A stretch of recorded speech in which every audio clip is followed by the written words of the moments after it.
ఈరోజు వాక్య ధ్యానము మత్తయి సువార్త 7వ అధ్యాయము 12వ వచనాన్ని ధ్యానిద్దాం. కావున మనుషులు మీకు ఏమి చేయవల్లని మీరు కోరుదురో అలాగునే మీరును వారికి చేయుడి. ఇది ధర్మశాస్త్రమును ప్రవక్తల ఉపదేశమై ఉన్నది. ఆమేన్. ధర్మశాస్త్రము దేవుని యొక్క ఉపదేశమై ఉన్నది ఈ మాట అని ఈ వాక్యము గురించి దేవాది దేవుడు మనకి స్వయంగా వివరిస్తూ ఉన్నాడు. ప్రియ సహోదరుడా, సహోదరి, ఈ వాక్యములో యేసు ప్రభువారు ఒక గొప్ప సూత్రాన్ని మనకు ప్రకటన చేసినట్టుగా చూస్తూ ఉన్నాం.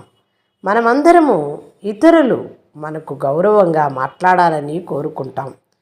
మనకు ప్రేమగా ప్రవర్తించాలని, మనకు సహాయము చేసేవారిగా ఉండాలని మనం ఎంతగానో ఆశపడతాం. అయితే ప్రభు వాక్యం ఈ విధంగా సెలవిస్తుంది. మనకు ఇతరులు ఎలా చేయాలని మనము ఆశిస్తున్నామో, కోరుకుంటున్నామో అదేవిధంగా మనము కూడా ఉండాలని ధర్మము చెప్తూ ఉన్నది. ప్రియ సహోదరుడా, సహోదరి, మనకు ఎవరి నుంచైతే గౌరవం రావాలని కోరుకుంటామో వారిని మనం గౌరవించే విధానంగా మనం ఉండాలి అని చెప్తూ ఉన్నాడు. మనం ఎవరి నుంచైతే సహాయాన్ని పొందుకోవాలని అనుకుంటున్నామో మనం కూడా ఇతరులకు ఎలా సహాయపడేవారిగా ఉండాలి అని చెప్తూ ఉన్నాడు. అలాగే ప్రేమను బట్టి కూడా చెప్తూ ఉన్నాడు. ప్రియ సహోదరుడా, సహోదరి, మన జీవితం ఎలా ఉండాలని మనం అనుకుంటున్నామో ఇతరుల యొక్క జీవితం కూడా అలా ఉండాలి అనే ఆలోచన నేను కలిగి ఉండాలి అని చెప్తూ ఉన్నాం. ప్రియ సహోదరుడా, సహోదరి, మరి పరిశుద్ధ గ్రంథం ఈ విధంగా బోధిస్తూ ఉన్నప్పుడు మరి నీ స్థితి, నీ గతి ఎలా ఉన్నది ఒకసారి ఆలోచించుకో. ఈరోజు నీవు మనుషులు ఏమి చేయాలని కోరుకుంటున్నావో అట్టి కోరికను నీవు చేయగలుగుతున్నావా? అది ఒకసారి నీవు పరిశీలన చేసుకొని దేవునికి దగ్గరగా జీవిస్తూ అనేక సందర్భాలలో ఈ మాటలను జ్ఞాపకము చేసుకుంటూ నేను అట్టి ప్రవర్తన కలిగి ఉండాలని పరిశుద్ధ గ్రంథం తెలియపరుస్తుంది. అయితే ఒక చిన్న విషయాన్ని కూడా మీతో పంచుకుంటాను. ఒక గ్రామంలో 2 వ్యక్తులు ఉండేవారు. ఒక వ్యక్తి ఎక్కువ కోపంతోనూ ఉద్రేకమైన మాటలతోనూ ఉండేవారు. ఒక వ్యక్తి మృదువుగా అందరితో ప్రేమగా ఉండేవారు.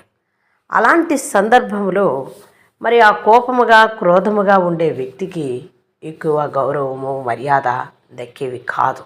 కానీ ఈ మృదువుగా ఉన్న వ్యక్తికి మరి ఎంతో గౌరవం, మర్యాద, ప్రేమ కనపరిచే జనాంగము ఎక్కువ మంది ఉండేవారు. అలాంటి సందర్భంలో ఒకానొక రోజు మరి ఆ యొక్క మృదువైన ఆ బిడ్డను ఏ విధంగా అయినా సరే అవమానించాలని కంకణము కట్టుకున్న వారిని మరి ఏదో ఒక విధంగా వాళ్ళని కించపరచాల, వారికి అట్టి అవమానాన్ని తీసుకురావాలని వారి ఇష్టానుసారంగా వారు మాట్లాడిన సందర్భాలు ఉన్నప్పుడు మరి ఆ కోపదారైన వ్యక్తి ఒకానొక రోజు కష్టాన్ని ఎదుర్కోవాల్సి వచ్చినప్పుడు మరి ఈ యొక్క మరి ఎప్పుడైతే మృదువుగా మాట్లాడుతున్న వ్యక్తి ఉందో ఆ వ్యక్తి వారికి సహాయపడటానికి వెళ్ళినట్టుగా చూస్తూ ఉన్నాం.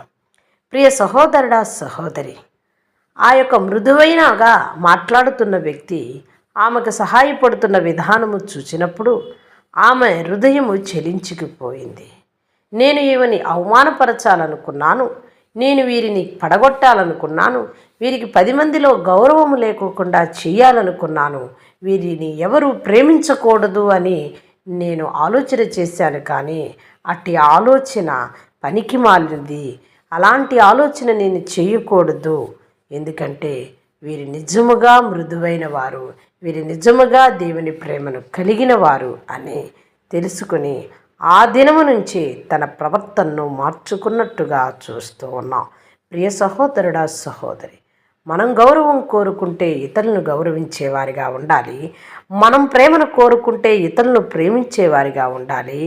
మనము క్షమించబడాలి అనుకున్నప్పుడు ఇతరులను క్షమించేవారిగా ఉండాలి. అట్టి జీవితం నీవు ఈరోజు కలిగి ఉన్నావా లేదా ఒకసారి నిన్ను నీవు పరిశీలన చేసుకో. యేసు ప్రభువారు మన జీవితము కూడా మరి ఎంతో ధన్యకరంగా ఉండాలని ఆయన త్యాగపూరితమైన జీవితాన్ని మనకు కనపరిచి వెళ్ళినట్టుగా చూస్తూ ఉన్నాం. ప్రియ సహోదరుడా, సహోదరి, నీవు ఇతరుల నుంచి ఏమి కోరుకుంటున్నావో నీవు కూడా అట్టివాడివై ఉండి దేవుణ్ణి గణపరిచేవాడిగా ఉండాలని కోరుకుందాం. చిన్న ప్రార్థన చేసుకుందాం. మహాపరిశుద్ధుడా, మిక్కిలిగా మమ్ము ప్రేమించి పరలోకపు తండ్రి, నీకు వందనాలు, కృతజ్ఞతా స్తోత్రాలు చెల్లిస్తున్నాను. నీ ప్రేమ ఎంతో గొప్పది, నీ వాక్యము ఎంతో సత్యమైనది ప్రభువా. అయా, మనకు ఇతరులు ఎలా చేయాలని మనం కోరుకుంటామో అదేవిధంగా మనం కూడా వారికి చేయాలని మీరు చెప్పిన సత్యాన్ని బట్టి కృతజ్ఞతలు చెల్లిస్తున్నాం. అప్పుడు మన జీవితం దేవునికి మహిమకరంగా ఉంటుందని మీరు చెప్పిన మాటలను ప్రతి ఒక్క వ్యక్తి జ్ఞాపకం ఉంచుకొని ప్రభువా నిన్ను ఘనపరిచేవారిగా ఉండాలని, సమస్త మానవాళికి మంచి జ్ఞానము, విధేయత, బుద్ధి, ఆలోచనలు రావాలని ప్రభువా విజ్ఞాపన చేయొచ్చు. నీ నామానికి మహిమ తీసుకొచ్చే బిడలుగా మమ్ములని, మా కుటుంబములని ఆశీర్వదించమని, దీవించమని మా ప్రభువును రక్షకుడైన యేసు క్రీస్తు నామమున ప్రార్థిస్తున్నాం మా పరలోకపు తండ్రి. ఆమేన్.